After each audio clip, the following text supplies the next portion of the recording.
Today I will show you an action, comedy, horror film from 2015, titled I Am a Hero. Spoilers ahead. Watch out and take care. Hideo Suzuki, a manga artist assistant, is drawing with his coworkers in an office, listening to the news. A news reporter is describing an incident in which a dog badly bit a 45-year-old woman. The police couldn't figure out what exactly happened because the woman started talking nonsense after the accident. The next news story is about a 35-year-old man who was arrested because of performing obscene acts. One coworker notices how the news is becoming weird and Matani, a coworker, makes fun of Suzuki and manga artists. Suzuki then explains how manga is the peak of Japanese culture and that it's an honor to be a manga artist. He motivates the other coworkers and everybody yells manga is the best. Night comes and Suzuki arrives home. In his apartment, he watches TV with Teko, his passive-aggressive girlfriend, and draws. He looks at his manga award and motivational quotes like, "The Steve Jobs of manga world and the road to manga is harsh." Suzuki looks for inspiration for his next comic, so he takes a rifle from his cupboard and looks at himself in the mirror. In the morning, everybody is sick and coughing at the publisher's office where Suzuki is showing his new manga comic about a macho guy protecting his girlfriend with a rifle. The publisher doesn't like the comic, says the protagonist is too normal and tells Suzuki to do a better job in the future. Then, another manga artist, Sensei, sees Suzuki.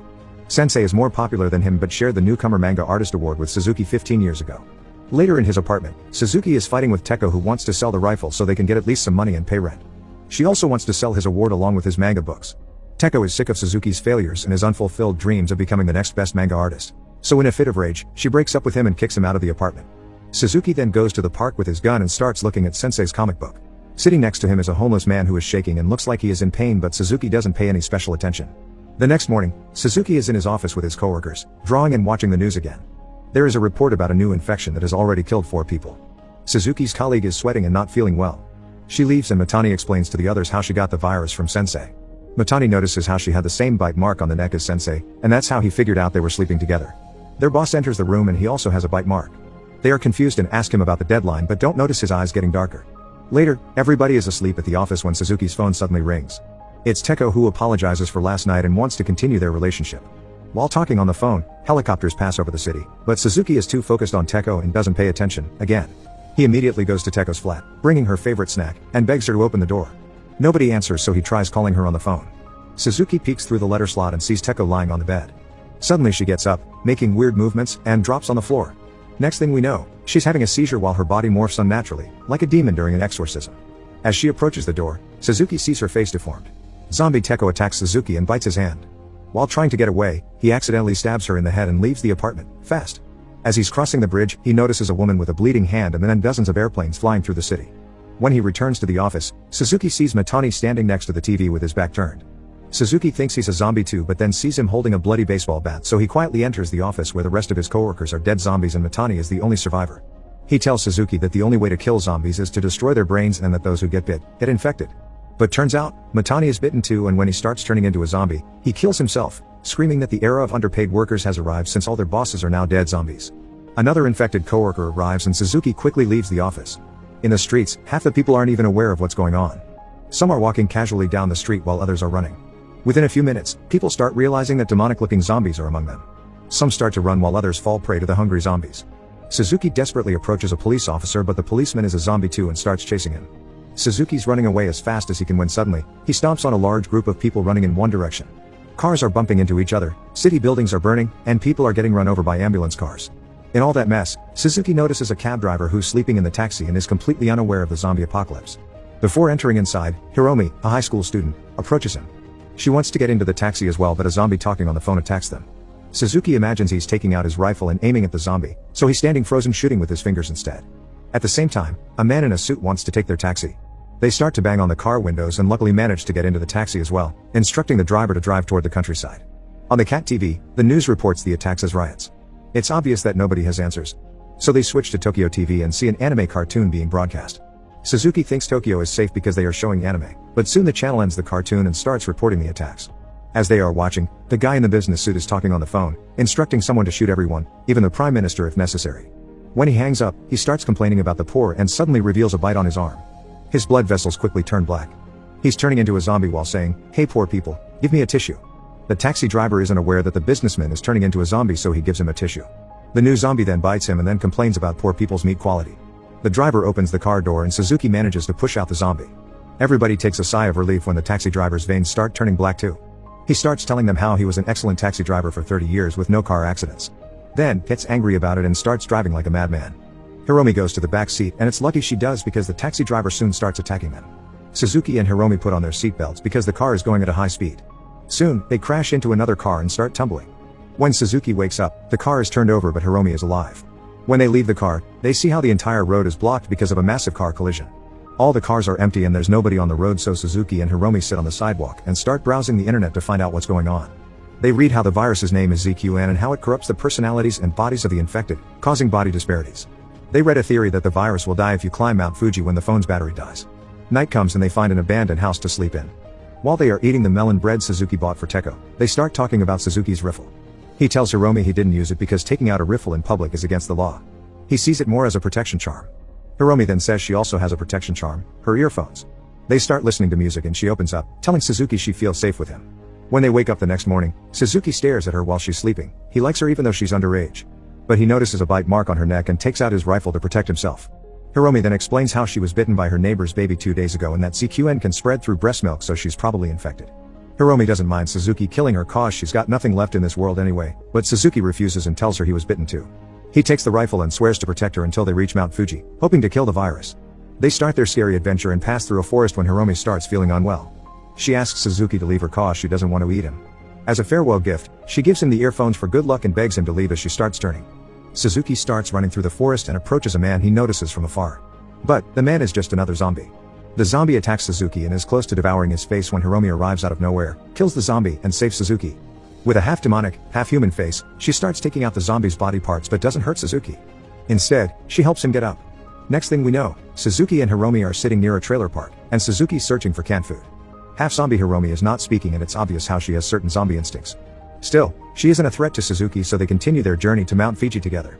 A few days pass and Suzuki, now with a fully grown beard, is carrying Hiromi on his back when he finds a shopping cart on the forest road. Even though he doesn't find food, he puts Hiromi in the cart and starts walking toward Fuji Outlet Park. When they arrive, the entire outlet is empty. In one of the outlets, he tries out jackets when the zombie store manager attacks him. Hiromi is sleeping so she can't save him, but another woman wearing a mask, Sugumi Ada, kills the zombie with an axe. She starts looking at weird sleeping Hiromi when other masked people arrive and start asking questions about the two new people. Soon, other zombies appear, so everybody starts running toward a safe spot. All the uninfected people built a safe zone on the outlet's rooftop. Suzuki is invited to join and he takes Hiromi there as well, without telling anyone that she's half zombie. The safe zone is well supplied, so they have everything, from food and tents to books and Rolex watches. Sugumi is interested in Suzuki's riffle, but he tells her he's only a manga artist. She asks whether Quiet Hiromi is his sister and he explains that they met while running from zombies. Sugumi starts liking the manga artist cause she thinks he's a good person. She also tells him how the infected with ZQN are living in the past. In the morning, Hiromi is observing Suzuki and he's wondering whether she understands him. She smiles and then Suzuki tells her a poem. Seems like Hiromi is getting better. Later, Suzuki is observing the zombies and sees one of them running, jumping really high, and bumping his head on the ground. An old man, Abe, explains how the zombies are doing what they regularly did in the past, and how every zombie is different. Suzuki then asks about the zombies who sit on the ground and look like they are made from charcoal, but Abe avoids answering. Seems like something happened in the safe zone that nobody likes to talk about. Afterward, Suzuki goes to a meeting with the rest of the survivors. They plan to get into the food storage below ground. The only thing they ask from Suzuki is to give him his rifle. He refuses since it's against the law, but the leader, Ura, says that there are no laws in the safe zone. Then Ura threatens to kill the Hiromi if he doesn't get the rifle. Meanwhile, a few of the survivors are trying to take Hiromi and Sugumi is trying to stop them. Suzuki suspects something, leaves the meeting in a haste, and finds Hiromi captured. He threatens to shoot the Ura with the rifle if they don't let Hiromi go. The leader then points a gun toward Hiromi, who's silently standing there. Nobody suspects that she can kill everyone in an instant. But, she can't stand it any longer, so she throws the two guys off her with one single movement and then reveals that she is a ZQN. Since she's only half zombie, her eye is not black but has rainbow colors. The leader doesn't care, so he shoots in her head and Hiromi falls on the floor. They take Suzuki's rifle while he cries about the girl's death. They start kicking and punching Suzuki while he begs for forgiveness.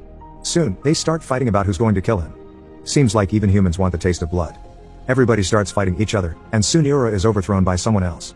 They leave Suzuki alive and he finds Tsugami in front of Hiromi's tent. With the help of Abe, she hit Hiromi, who's still alive. Tsugami explains to Suzuki how Hiromi is not like the other ZQN because she has a pulse. She also tells him how ran away from her duties and left her patients alone in the hospital, admiring Suzuki that he saved Hiromi. Suzuki's still sad because he couldn't pull the trigger on Ura and because he lost his gun. He thinks he's a coward and a loser, but Tsugami tells him that he's just a good person. Suzuki then apologizes for being a human without any good qualities and asks Tsugami to take care of the girl because he has to go to the food storage with the others. Later, a few survivors are hitting pans to draw the zombies' attention to the roof while the others are heading toward the underground food storage from the other part of the building. When they arrive below the building, everything is dark and one of them makes noise by mistake. While they are walking, someone turns on the lights but nobody questions this. They immediately find the storage but little do they know, somebody is looking at them through the security camera. As they are packing food, the mysterious observer turns on music in the outlet, and soon a zombie attacks one of the survivors, searching for a snack too. They shoot both the victim and the zombie but find that the parking is filled with other zombies. Suzuki runs last, apologizing for leaving to one of the people who's being eaten alive. Because of bad tactics and the selfishness of the survivors, most get eaten and killed in the parking lot. And the guy who caused all of this is none other than Ira, who turned on the music on purpose to attract the zombies. Turns out, he had another plan, to take the only car in the parking. In that chaos, Suzuki hides in a storage locker. At the same time, the zombie who can jump high is stalking the roof, preparing for one big jump. He runs really fast and jumps as high as he can, landing right on a tent. One of the survivors soon notices the zombie starting at her and freezes. The zombie eats her and instantly attacks another woman, squashing her head with his bare hands. Ira is looking at security tapes and enters a passkey, allowing more zombies to enter inside. Suzuki is still hiding when he hears on a walkie-talkie that a zombie killed almost everyone on the rooftop. Sugami is scared to death on the roof where she's hiding with Hiromi, so she desperately asks for help on the walkie-talkie. Nobody answers cause they are either hiding or being eaten. Suzuki is still hiding in the locker, going through scenarios in his head about escaping and killing the zombies which surround him, but in every hypothetical situation he ends up being killed. His fear and imagination are getting the better of him, so he decides to stay in the locker, but he hears Sugami crying on the walkie-talkie, reminding him of Hiromi. He knows he must overcome his fear, so he starts yelling and gets out of the locker. Suzuki immediately gets attacked by a zombie that bites him. But luckily, he is wearing 10 Rolex watches on his wrist and the zombie doesn't infect him. Suzuki then takes the walkie-talkie and tells Sugami he's on his way. But the two of them decide to meet at the parking lot and take one of the cars. As Suzuki is fighting zombies with his clever tactics like putting rice on the floor so the zombies slip, Sugami is carrying Hiromi on her back going toward the parking lot. When she arrives, he finds Ira, who wants to make love with her and leaves Suzuki behind. But Ira is also bitten, so he quickly turns into a zombie. Sugami starts running with Hiromi on her back, but luckily Suzuki comes and saves them. He found the rifle and blows Ira's brains. Soon after, they see a large group of zombies chasing after Ade. The survivors get surrounded by zombies and nobody knows what to do. But Hiromi starts talking for the first time, telling Suzuki how feels okay when she's with him. He then gets motivated and starts shooting as much zombies as he can. In the end, only Suzuki, Hiromi, and Sugami survive. They manage to kill all the zombies except the athlete zombie who jumped on the roof.